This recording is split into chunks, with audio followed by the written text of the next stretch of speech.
Pourquoi tant de gens échouent-ils en lançant leurs projets sur Internet? C'est une question qu'on me pose très souvent.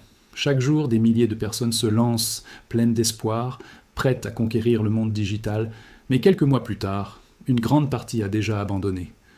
Le rêve de liberté financière et géographique s'est transformé en déception. Alors, qu'est-ce qui cloche? Pourquoi cette hécatombe? Aujourd'hui, on va décortiquer ensemble les vraies raisons derrière ces échecs. Et je vous préviens, ce ne sont pas toujours celles que l'on croit. Si vous êtes sur le point de vous lancer, ou si vous avez déjà connu l'échec, cette vidéo est faite pour vous. On va mettre le doigt sur ce qui ne va pas, et surtout, on va voir comment éviter de tomber dans les mêmes pièges. Restez bien jusqu'à la fin, car la dernière raison que je vais vous donner est probablement la plus importante et la plus méconnue de toutes. La première, et de loin, la plus grande erreur que je vois partout, c'est cette croyance tenace qu'en ligne est synonyme de facile, ou même automatique. On est bombardé de publicités qui nous vendent du rêve. Gagnez 10 000 € par mois en dormant. Lancez ce business en 3 clics et partez à la plage. Soyons clairs, c'est un mythe total, un pur mensonge marketing. Créer une activité rentable sur Internet, c'est un vrai travail. C'est même souvent plus difficile qu'un travail salarié au début. Il n'y a pas de patron pour vous dire quoi faire, pas d'horaire fixe, pas de salaire qui tombe à la fin du mois, quoi qu'il arrive. Il faut être son propre moteur, son propre manager, son propre commercial. Pensez qu'il suffit de créer un site web ou une chaîne YouTube et que les clients ou les spectateurs vont arriver par magie, c'est la recette garantie pour l'échec. La réalité, c'est qu'il y a des stratégies à apprendre, des compétences à développer et énormément de travail à fournir avant de voir le moindre résultat. Internet n'est pas une machine à sous, c'est un levier incroyablement puissant si on sait s'en servir, mais il faut d'abord fournir l'effort pour actionner ce levier. Si vous partez avec l'idée que ça va être facile et rapide, la première difficulté vous fera abandonner. Ce qui nous amène directement à la deuxième cause d'échec, le manque de patience. On vit dans une culture de l'instantané. On veut tout de suite. On commande un repas, il arrive en 30 minutes. On envoie un message, on attend une réponse dans la seconde. On a appliqué cette mentalité au business en ligne, et c'est une catastrophe.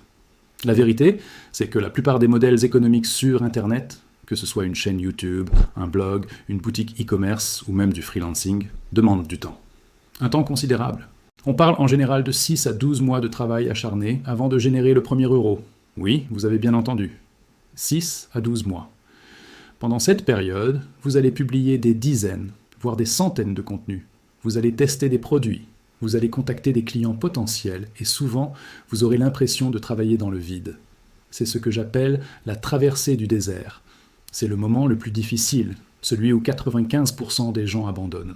Ils se disent « ça ne marche pas, j'ai tout essayé, je perds mon temps », mais ce qu'ils ne réalisent pas en bas, c'est qu'ils sont peut-être à quelques semaines, voire quelques jours, du point de bascule.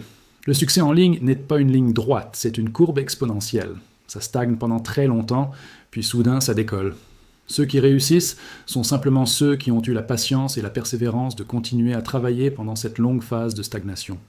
Ils ont continué à planter des graines, jour après jour, même quand aucune fleur ne poussait. Alors, posez-vous la question. Êtes-vous prêt à travailler pendant 1 an sans garantie de résultat? Si la réponse est non, ne vous lancez même pas. Troisième piège mortel, le syndrome de l'objet brillant.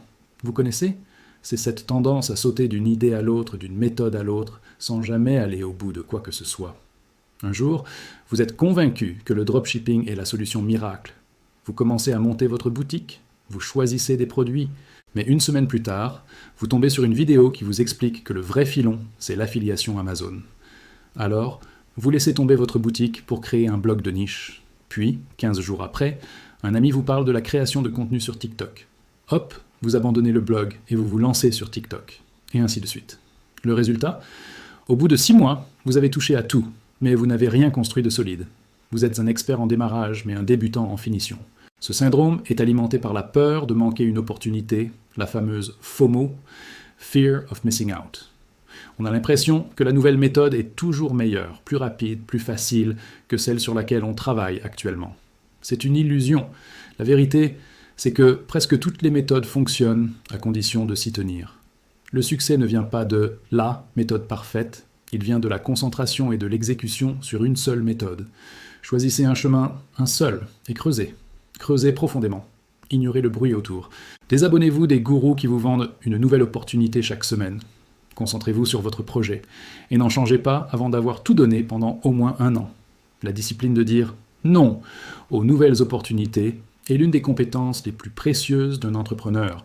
Et enfin, la 4e et dernière raison, la plus fondamentale de toutes, l'absence de compétences. C'est simple, on ne gagne pas d'argent sur Internet parce qu'on sait cliquer sur des boutons. On gagne de l'argent parce qu'on apporte de la valeur. Et pour apporter de la valeur, il faut une compétence.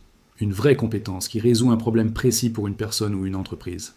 Trop de gens pensent qu'il suffit d'acheter une formation qui montre où cliquer pour que l'argent tombe. Mais ça ne marche pas comme ça. La formation vous donne une carte, mais c'est à vous de faire le chemin. Et pour faire le chemin, il faut savoir marcher. Cette compétence, ça peut être n'importe quoi. Savoir écrire des textes qui vendent, le copywriting.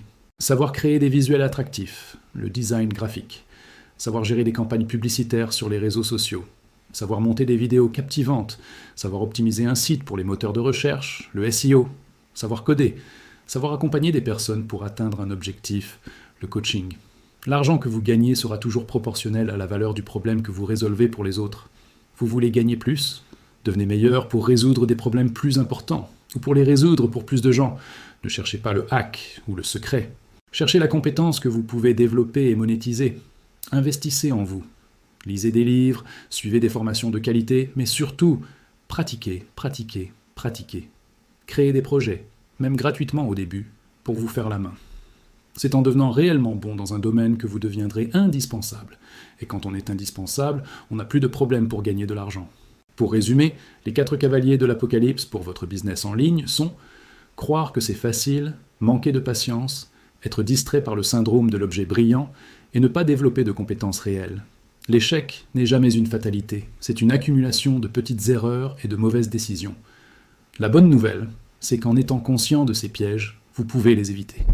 Adoptez la bonne mentalité. Internet est un outil, pas une solution magique. Armez-vous de patience et visez le long terme.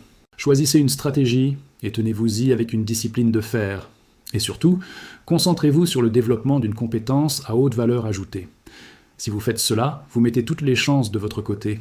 Vous ne ferez plus partie des 95% qui abandonnent, mais des 5% qui construisent quelque chose de durable et de rentable. J'espère que cette analyse vous a éclairé et vous aidera dans votre parcours. Le chemin de l'entrepreneuriat est difficile, et c'est normal de douter.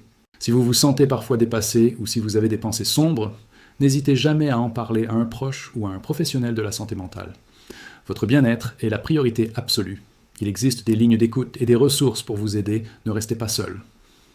Merci d'avoir regardé cette vidéo jusqu'au bout. Si elle vous a été utile, n'hésitez pas à laisser un pouce bleu, ça aide énormément la chaîne. Et si vous voulez d'autres conseils pour réussir sur Internet, sans langue de bois, abonnez-vous et activez la cloche pour ne rien manquer. Dites-moi en commentaire dans quel piège vous êtes déjà tombé, ça m'intéresse beaucoup. Merci encore et à très bientôt pour la prochaine vidéo.